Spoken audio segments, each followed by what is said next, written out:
ইলা তাগুত, অথচ তারা তাগুতের কাছে বিচার চাইতে যায়। ঠিক। অথচ তারা তাগুতের কাছে বিচার চাইতে যায়। কোরআনের এই আয়াতের স্পষ্ট বার্তা, পরিষ্কার মেসেজ, যার মধ্যে কোনো অস্পষ্টতা নাই, কোনো গোটামিলের অবকাশ নাই।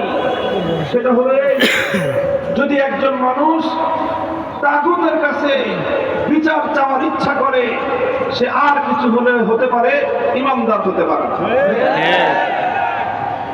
কেউ আল্লাহর উপর অবিশ্বাসী হবে, তাগুতকে অস্বীকার করবে না, এটা পশ্চিমকালে হতেই পারে না। কোরআন পরিষ্কার অনেকগুলো আয়াত স্পষ্টভাবে ব্যক্ত করেছে।